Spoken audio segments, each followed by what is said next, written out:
Ora então, boa noite. Boa noite, Olá, boa noite. Ao professor Luís Larcher e a todos os que nos estão a ouvir.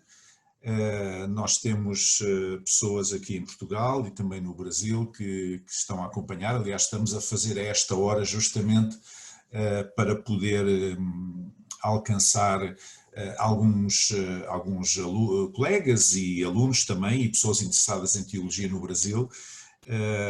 Esta é a segunda sessão das Teoconversas, que são umas conversas de 30 a 40 minutos, pequenas conversas, sempre que eu tenho comigo um convidado, que já vou apresentar, para falarmos sobre estas questões ligadas à teologia, a propósito também do lançamento da revista Ad Eternum, que é uma revista de teologia, uma revista científica, que é promovida pelo Instituto de Cristianismo Contemporâneo, que integra a Ciência das Religiões da Universidade Lusófona em Lisboa.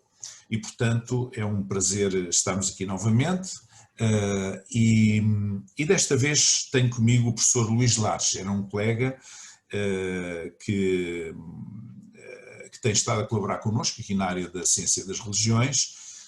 E eu vou dizer duas ou três coisas apenas do seu vasto currículo para o enquadrar, para quem não conhece.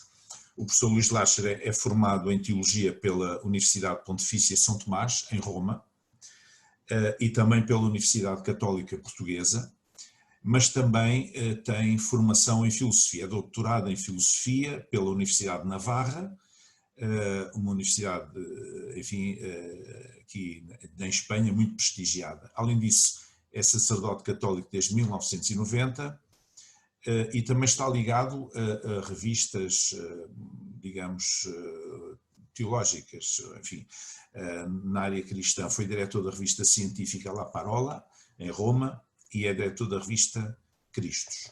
Portanto, mais uma vez, boa noite, professor Luís Larcher, será um prazer estar connosco. Muito obrigado pelo convite. Breve conversa. Bom, ia começar por falar sobre a pertinência de uma nova revista de teologia em Portugal.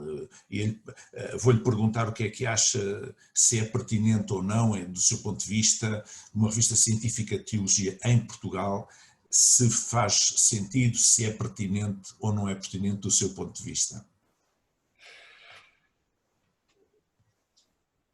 Há algumas certezas que nós temos que ter.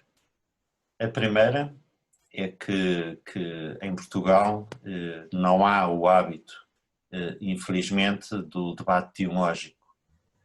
Nós temos a consciência que cada igreja suscita um debate interno, cada religião suscita o seu debate, mas depois não percebemos que esta divisão desaparece quando a nossa ligação é a ligação com Deus. E por isso, temos um debate teológico. Não deve estar reduzido a estudar cada uma das religiões ou cada uma das igrejas, mas devemos enquadrar todos os desafios que o mundo contemporâneo tem e que tem que ter uma abordagem por parte da teologia.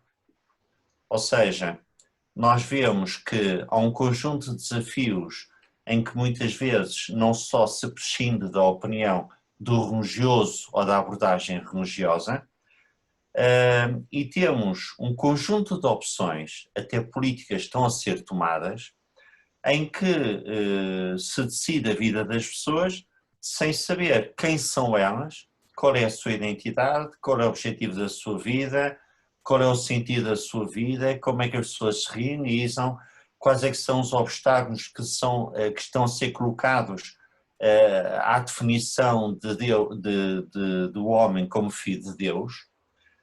Ou seja, há um conjunto de obstáculos que estão a ser colocados, há um conjunto de desafios que estão a ser colocados, em que, como não parte da integridade da pessoa, as respostas que estão a dar são simplesmente parciais. E por isso, haver um debate teológico promovido por uma revista que para além do desafio da qualidade dessa revista, vem dizer, de uma vez por todas, na sociedade portuguesa, atenção, nós estamos a observar a pessoa numa perspectiva muito parcial e muito particular e não estamos a conseguir chegar à pessoa na sua totalidade. Ora, isto é um desafio. Por outro lado, é a forma como nós estamos a ver o futuro da sociedade e é também a forma de nós sentirmos que ou é agora que nós exigimos essa visão integral da pessoa, ou então nunca mais vai acontecer. E esse é o desafio da revista. Confesso que particularmente fiquei muito satisfeito que tivesse nascido esta revista e mais ficarei satisfeito quando começar a perceber que essa revista vai ter impacto na forma como a própria sociedade se vê e os desafios que a própria sociedade procura responder no seu interior. Falou aí de uma coisa que se pode chamar uma perspectiva holística do ser humano, que muitas vezes não é alcançada porque o olhar ou é mais político, ou é mais social, ou é mais psicológico, ou é mais biológico, e não é, ou sociológico, e depois o espiritual ou religioso, digamos assim, normalmente fica um bocadinho para trás.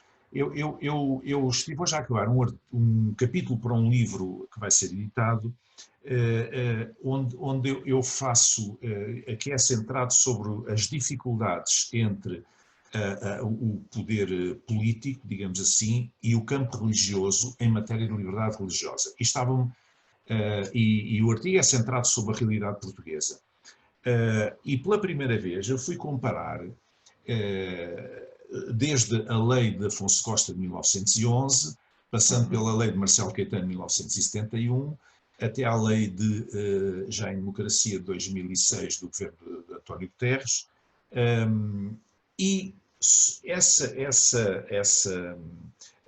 uma das conclusões imediatas a que eu cheguei é que de 74 a 2006 foi preciso passar quase 30 anos para se gerar uma lei de liberdade religiosa realmente aceitável, porque o que tínhamos era a lei de 71, de Marcelo Caetano, e que era altamente discriminatória, não é? Como é evidente. Portanto, os próprios políticos, portanto, têm muita dificuldade em lidar com o campo religioso. Por um lado, por desconhecimento, penso eu, por outro lado, porque para eles é difícil gerir entre com receio de proibir e, digamos, ser acusados de ir contra a liberdade religiosa ou coartar as liberdades dos cidadãos, mas, por outro lado, também ficam desconfortáveis com alguns abusos que acontecem em alguns grupos, etc. Então, esta gestão é um bocadinho difícil porque as pessoas não têm cultura religiosa e mesmo os jornalistas, o professor Luís sabe isso tanto tão bem como eu, os jornalistas portugueses em geral contam-se pelos dedos de uma só mão, talvez, aqueles que conhecem o fenómeno religioso. Não me refiro só ao campo católico. O fenómeno religioso em geral, eles realmente têm muita dificuldade em compreender. Portanto, se os jornalistas e os políticos, os governantes, têm muita dificuldade, qualquer outra pessoa terá também dificuldades, não é? Claro. Eu aqui gostaria de que ficasse claro duas coisas. Em primeiro lugar, quando nós falamos sobre o desafio da revista, esse desafio vai ser, sobretudo, colocado do ponto de vista do debate cultural. Claro. Este debate cultural é um debate em que nós, pessoas que temos fé, podemos acrescentar alguma coisa ao nível não só da revelação de Deus, mas também do sentido último que é dado a todas as coisas. Em segundo lugar, esse debate cultural, quer queiramos, quer não, vai ter que se centrar muito entre o ser e a sua própria essência. A dignidade do homem é uma dignidade infinita, porque é feita à imagem de Deus, parte da vontade de Deus, o homem envolvido num projeto de salvação, aquilo que nós trazemos ao mundo é a palavra da salvação. Nós não vamos reduzir o nosso discurso político a um conjunto de técnicas jurídicas ou sociológicas ou filosóficas, seja que tipo de técnicas for. Aquilo que nós vamos dar é sentido.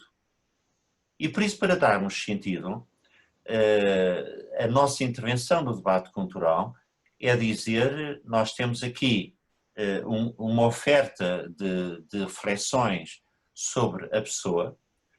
Aquilo que nós acrescentamos é a forma como nós olhamos o futuro da pessoa, e aquilo que nós dizemos é que não aceitamos perentoriamente que na sociedade moderna contemporânea, que tem usufruído um conjunto de liberdades e tem usufruído de uma forma tão evoluída como as ciências têm hoje, e a própria existência da tecnologia, ou seja, há um conjunto de ferramentas que a sociedade tem. A única ferramenta que falta na sociedade contemporânea é pensar a pessoa e pensar Deus na pessoa. E por isso eu fico imensamente orgulhoso quando sinto que nós, independentemente das igrejas, das religiões, nós trazemos às pessoas uma dignidade. E nós trazemos às pessoas o desafio de se centrar tudo na pessoa e procurar a felicidade da pessoa. Ora, se não há felicidade, não vale a pena o debate cultural. Só se for para criar sempre alienação, em que a pessoa tem um conjunto de propostas culturais, em que a pessoa simplesmente assiste de uma forma passiva e não percebe que a pessoa é intérprete ativa do debate cultural. Essa é a grande riqueza da revista. É, sem dúvida. E depois estamos numa sociedade, pelo menos aqui na Europa, mais na Europa do que no Hemisfério Sul, por exemplo, ou nas Américas, vamos dizer assim, em que é muito centrada na questão do bem-estar, não é? Da sociedade do bem-estar, do materialismo. E, portanto, a parte espiritual, portanto, a parte da transcendência está quase que secundarizada ou escondida ou menosprezada, se quisermos, como se não fosse igualmente importante, não é? Porque mesmo os ateus ou os agnósticos, as pessoas que não se inscrevem numa fé religiosa, terão a sua espiritualidade, não é? Aliás, debate-se muito a questão da religião e da espiritualidade como conceitos diferentes, ou conceitos que se sobrepõem ou não. Portanto, há um debate sobre isso. Ou se complementam.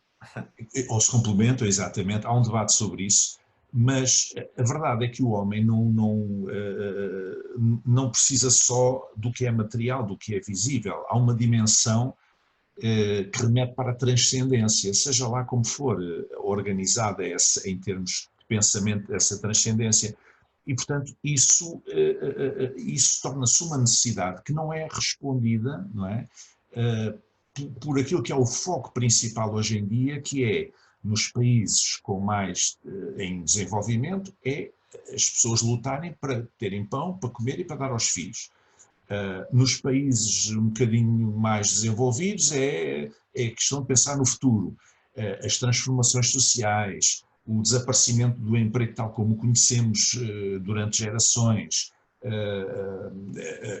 o desaparecimento de determinados tipos de profissões e o surgimento de novos tipos de profissões, o que fazer com os tempos livres, que parece que na teoria parece que serão cada vez mais, mas que na prática têm sido cada vez menos, que as pessoas trabalham cada vez mais e em turnos, etc. A teologia tem a ver com tudo isto. Quer dizer, embora a teologia trabalhe coisas muito mais profundas sobre a pessoa, sobre o sentido do ser, sobre a relação com a transcendência, etc., mas também é convocada, creio eu, a dar respostas aos acontecimentos. Quer dizer, por exemplo, quando falamos na teologia do trabalho, por exemplo, é uma coisa que pode ser muito discutida, que é importante.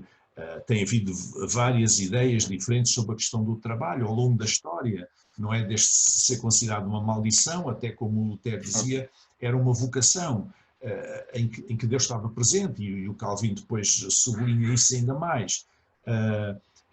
E quem diz isso diz uma teologia da esperança, por exemplo, sobre quando se vê um mundo à nossa volta metido em guerras, em conflitos, as pessoas zangadas umas com as outras, como é que é possível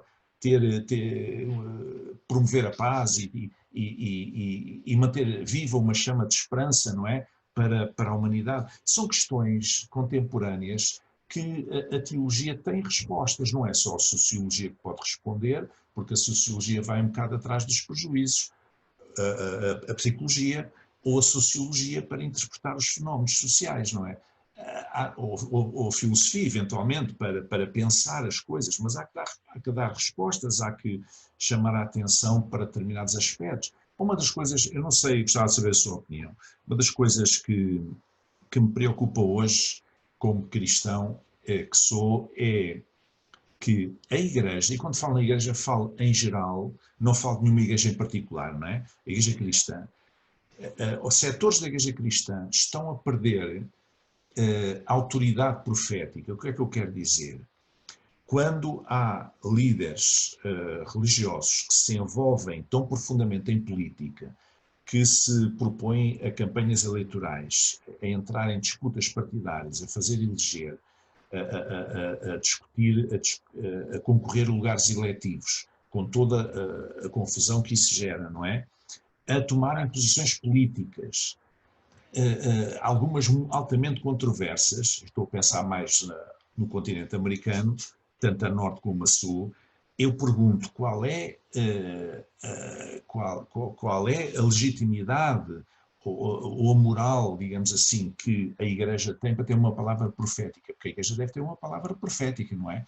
Nós sabemos que a Igreja Católica fala a uma voz porque tem uma estrutura que funciona assim, uma estrutura de pirâmide. O Papa representa os católicos. O que ele fala é o pensamento da Igreja Católica, embora pode haver pessoas aqui ou ali que não concordam dentro do sistema.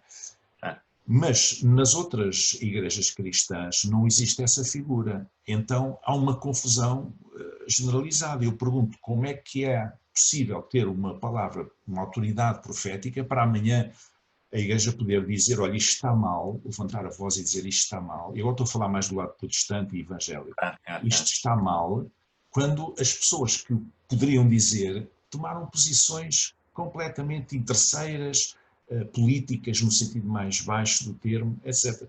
Não sei como é que o professor Luís, como católico, vê essa perspectiva. Gostava de saber. Sabe que confesso, tenho uma visão francamente otimista em relação ao mundo de hoje e aos desafios. É complicado, aliás, a vida historicamente nunca foi fácil, sempre foi difícil. Felizmente, aparece em cada momento, nós vemos que aparecem profetas, figuras proféticas.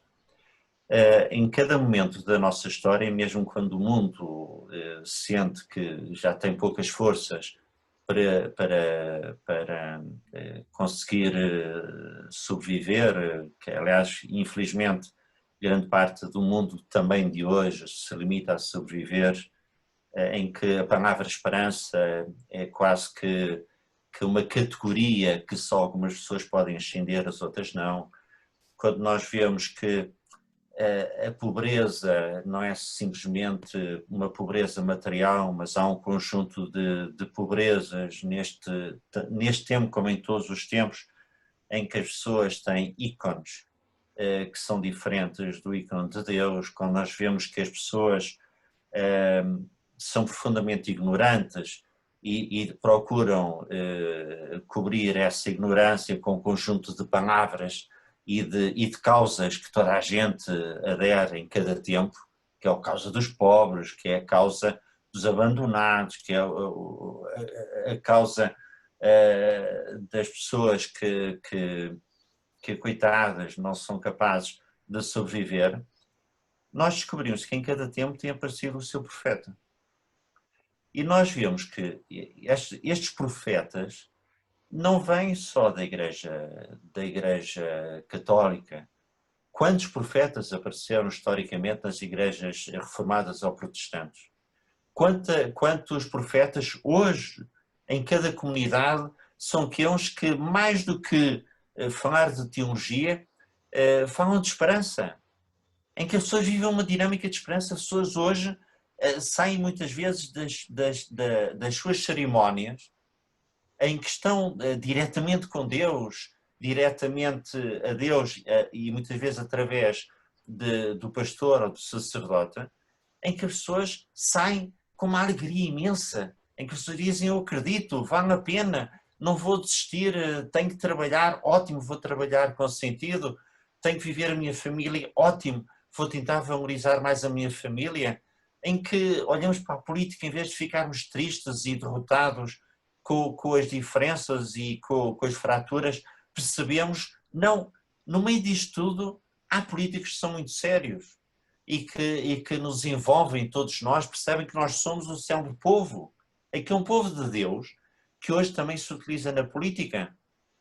Quando nós percebemos que valores da democracia são valores que são impactantes ainda hoje, e que muitas vezes isto não nasce de um debate no Parlamento, não nasce num debate nas câmaras, num debate simplesmente político, nasce na comunidade, nas nossas comunidades. Estranhamente, o sabor à esperança, o sabor à liberdade, o sabor à alegria, o sabor de nós sermos capazes de transmitir aos outros alguma coisa, não brota só da nossa reflexão, brota da nossa fé, brota da nossa oração, brota da forma como nós nos relacionamos com Deus. E é isto que eu vejo, essa palavra profética. Muitas vezes, confesso, fico triste. Fico triste em todas estas disputas também políticas, em que nós, e até, atenção, não é só políticas, são religiosas. Sim. Habitualmente parece que nunca ninguém dentro das igrejas fica satisfeito com aquilo que tem que ser. A pessoa quer sempre ser mais alguma coisa daquilo que deve ser. Muitas vezes nós vivemos o triste desafio da fulanização. O importante é que um padre, é que um bispo, é que um pastor, é que um papa. Não é. O importante é Deus. E por isso, essa palavra profética que está a nascer todos os dias, está a nascer todas as semanas nas comunidades, são a soma desses profetismos que vai convergir na mudança da sociedade. E por isso eu fico tão feliz, confesso, quando vejo a figura do Papa Francisco e percebo que ele, mais do que soluções, nos traz desafios. E atenção, é que não, aquilo que o Papa Francisco faz, aquilo que fazem todos os pastores neste mundo fora, aquilo que nós vemos em todas as religiões, é quando alguém vem ter connosco e pergunta: tu queres ser autêntico? Tu queres ir à fonte da tua vida? Tu queres viver toda a eternidade com esse Deus? Tu queres ser útil nesta sociedade, neste tempo que tem os seus desafios, nesta linguagem que tem os seus desafios, nesta existência cultural que tem os seus desafios? Então vem, não sigas as pessoas, segue a Deus. Eu acho que isto é o grande desafio. E graças a Deus temos profetas que o fazem. Outros que deveriam ser, na sua vida concreta, não querem saber, não querem fazer. Nós vemos religiosos envergonhados, nós temos cristãos envergonhados, temos muçulmanos envergonhados, temos budistas, hinduistas envergonhados, nós temos muita gente envergonhada. Porquê? Porque acredita que os critérios da sociedade são os critérios que nós temos que usar. Não é verdade. Nós acrescentamos critérios. E o primeiro critério é a autenticidade, é paixão, é amor. né? Olha, eu fico muito confortado com essa perspectiva positiva. Quem me conhece sabe que eu sou uma pessoa otimista e positivo, não é? Mas fico muito satisfeito com essa perspectiva. Estava-me aqui a lembrar sobre a questão de haver sempre profetas ao longo da história. É verdade, às vezes até fora da igreja ou das igrejas. De certa forma, podemos dizer que o Nelson Mandela foi uma espécie de um profeta, com a postura que ele teve de perdão, de reconciliação, etc. E estava-me aqui a lembrar de um texto de Hebreus que diz que antigamente Deus falou aos pais, portanto, aos antepassados pelos profetas, e a nós falou-nos nestes últimos dias pelo Filho. Ou seja, há tempos diferentes em que Deus fala de formas diferentes e através de pessoas diferentes, digamos assim, ou de meios diferentes, e queremos que Deus vai acabar por falar. A minha perspectiva quando lhe pus essa questão era mais que eu tenho muito receio que a Igreja ou igrejas, digamos, venham a pagar um preço muito caro por um envolvimento tão aberto na política em si, no terreno político, em detrimento do papel profético que deveriam ter. Eu tenho receio que quando as coisas mudam, então, que se paga um preço muito elevado. Eu não me esqueço que nos anos 30, no final dos anos 30, a Igreja na Alemanha, boa parte da Igreja na Alemanha, tanto católica como protestante, alinhou com o nazismo. E aquilo que se passou a seguir foi aquilo que se viu, foi uma secularização acelerada da Europa, foi um afastamento, digamos assim, da fé, porque as pessoas ficaram, enfim, muito reativas em relação a isso, sem compreender bem o que é que se passava. Por isso é que me parece que os cristãos têm uma responsabilidade especial, não se deixarem confundir, como dizia há pouco, não irem na conversa ou na filosofia deste mundo, não é? Como diz o Novo Testamento, mas perceberem que nós acrescentamos, como disse muito bem, acrescentamos critério, não é? Nós acrescentamos alguma coisa diferente. Gostaria de falar também um pouco, ainda antes de terminarmos, sobre uma pós-graduação em Teologia, justamente, em ensino à distância, que está para ser lançada dentro de muito pouco tempo e que é dirigida pelo professor Luís Lacha, a partir da Ciência das Religiões da Universidade Lusófona. Portanto, gostaria que nos partilhasse connosco algumas coisas sobre essa pós-graduação, qual é a intenção, mais ou menos algumas ideias sobre esse curso que pode interessar a muita gente que nos está a ouvir, não é? Olha,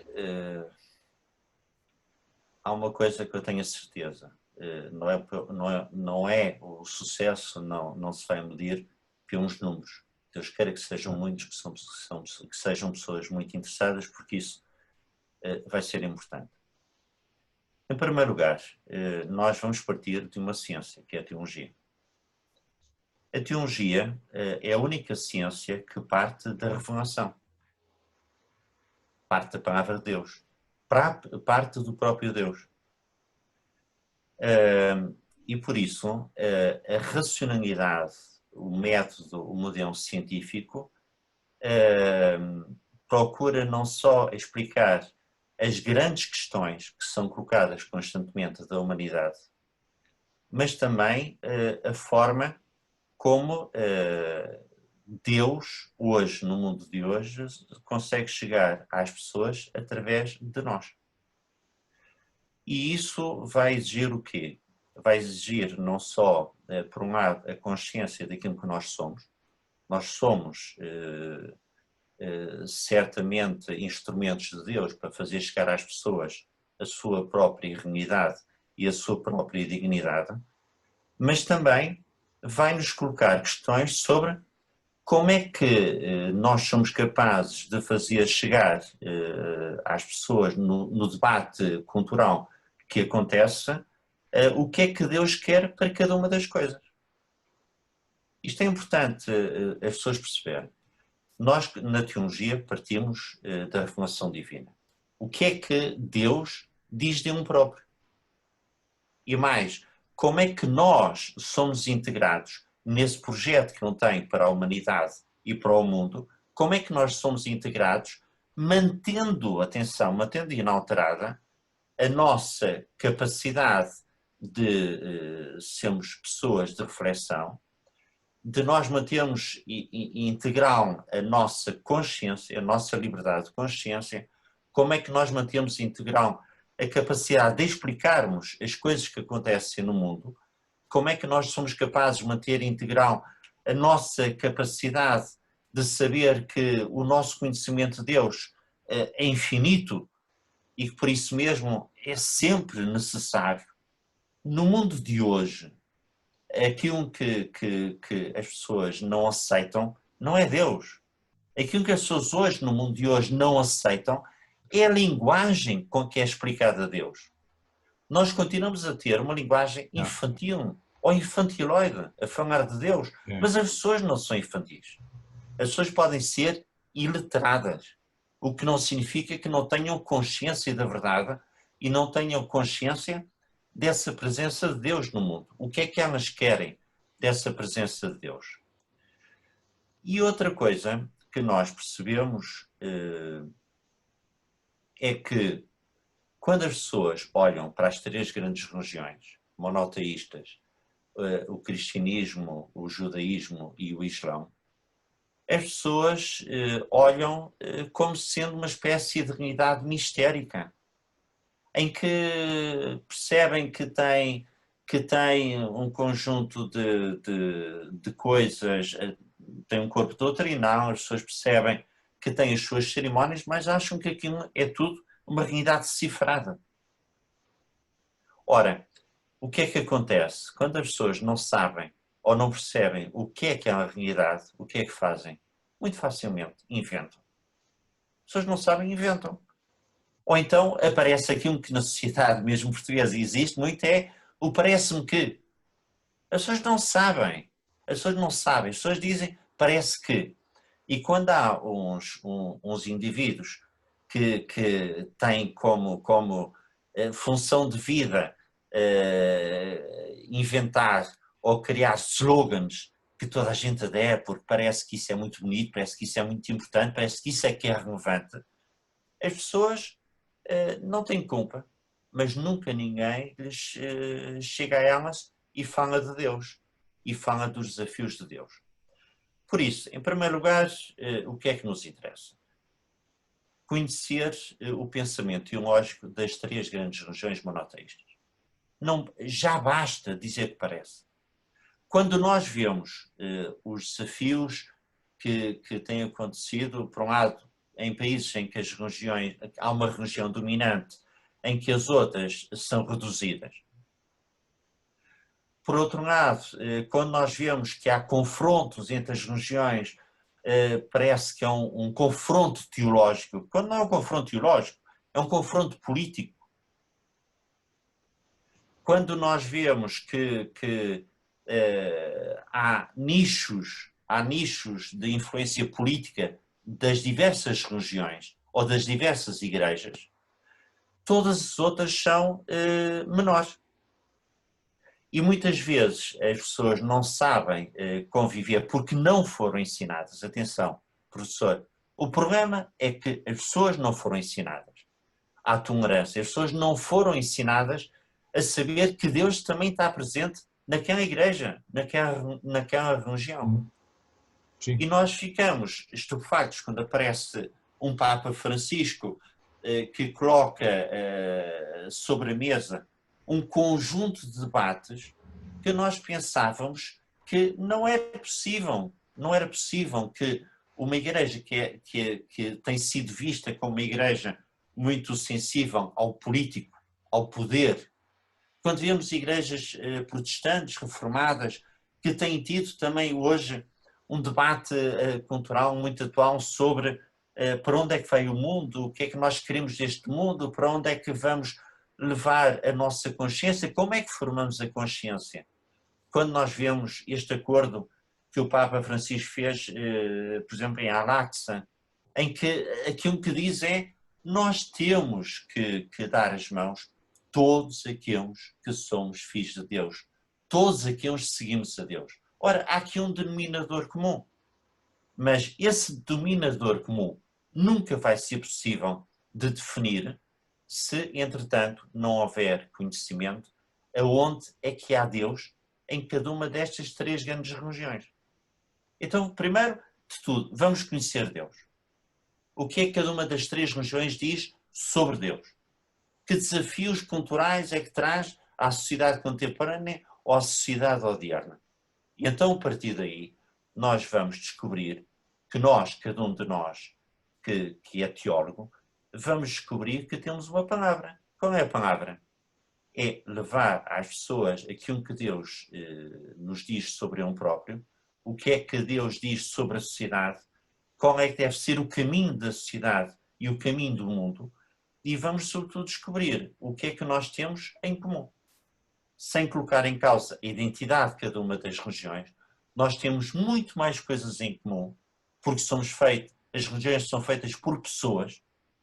Essas pessoas têm muito mais em comum do que têm de diferenças. E por isso, nós vamos, em relação a esta pós-graduação, nós vamos, primeiro, identificar as características religiosas e espirituais da sociedade contemporânea. Estranhamente, esta sociedade tem características espirituais e religiosas, quando parece que não, parece que está tudo ao Deus dará e que nós somos uma espécie de supermercado em que cada um tira aquilo que quer. O Dan Brown, o primeiro livro de Dan Brown, que dizia, acho que era um bispo católico que dizia, a eminência, veja que hoje a Igreja Católica é uma espécie de supermercado em que cada um serve-se aquilo que quer e rejeita aquilo que não quer, a nível doutrinal. Este é um problema que acontece. Por isso, identificar as características. Segundo, intervir no debate cultural e teológico contemporâneo, participando nos fóruns e tendo uma palavra a dizer de consciência crítica dentro das igrejas ou dentro das religiões. Por outro lado, nós temos que conhecer a estrutura, as características do livro que as três igrejas têm. E, por último, capacidade de promover e participar no diálogo ecuménico e no diálogo interconfessional. Atenção, e para terminar, o diálogo ecuménico não é um diálogo, ou interreligioso, não é um diálogo de desconsciencialização ou em que a pessoa acha que deixa de ter a identidade da sua igreja, da sua religião. Não é nada disso. Aquilo que está em causa é que cada uma das religiões seja capaz de formar um debate em que se vai buscar a cada uma das igrejas, a cada uma das religiões, aquilo que tem de melhor. Ora, as igrejas por si só não são capazes de abarcar a totalidade das necessidades das pessoas. Não são capazes de abarcar e ter uma linguagem que seja capaz, como aconteceu no Espírito Santo com a Glossão Áurea, de fazer chegar a cada pessoa a voz profética. Por isso, se nós viermos e estudarmos como é que cada religião chega à pessoa, que linguagem utiliza, que desafios faz, como é que a pessoa intervém na sociedade, como é que a pessoa intervém na política, como é que a pessoa intervém na economia, na gestão, como é que isto acontece? Se nós todos convergirmos, esse diálogo ecuménico ajuda a convergir formas de diálogo e formas de linguagem diferentes, mas que todas elas são complementares. E por outro lado, no diálogo interconfessional, nós estamos a fazer chegar a todas as religiões isto: dê-nos o que de melhor tem. Para quê? Para nós amarmos, honrarmos a Deus e honrarmos a cada um de nós como pessoa de fé. Este vai ser o grande desafio desta pós-graduação.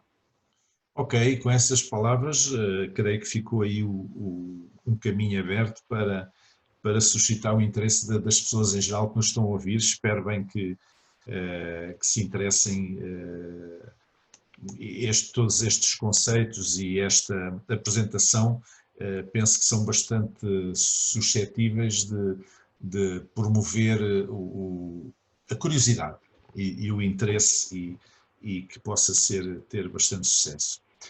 Só queria antes de terminar dizer que na próxima, nós já estamos a chegar ao fim do nosso tempo, daqui a 15 dias, teremos connosco, o meu convidado vai ser o professor Marlon Fluke, que está no Brasil e que é um académico também nestas áreas ligadas à teologia e que com certeza vai ser uma conversa muito interessante. E dizer também que a revista está, portanto, este número 0, que é o número de lançamento da revista, vai ser também impressa em papel, está na paginação, e o portal online, digamos, da revista está a ser montado nos próximos dias, onde depois, enfim, os estudantes e professores, docentes e investigadores poderão submeter os seus artigos também para os verem publicados nesta revista. Portanto, é uma revista com revisão por pares, não é? Como é normal numa revista científica, e portanto ela estará aberta, vai ter participação de pessoas de várias áreas, incluindo do ponto de vista religioso, tanto na área católica como na área reformada, evangélica, enfim, protestante em geral. Tínhamos tínhamos um elemento fantástico, o professor Ferreira, adventista, que é especialista no Antigo Testamento, mas entretanto faleceu. Mas, portanto, a revista está aberta a toda a área dentro da teologia cristã, e não é preciso ser teólogo para escrever, pode ser uma perspectiva mais histórica, digamos assim, mas que tenha a ver com a temática em geral. E, portanto, essa revista há de sair, não sei se ainda este mês, se não no princípio do próximo, estejam atentos. E quero agradecer mais uma vez ao professor Luís Larcher pela sua valiosa contribuição. Foi uma conversa muito interessante e estimulante. E daqui a 15 dias, à mesma hora, estaremos aqui de novo para essa próxima Conversas, Esteo Conversas. Então, muito boa noite e até à próxima oportunidade. Muito obrigado. Obrigado.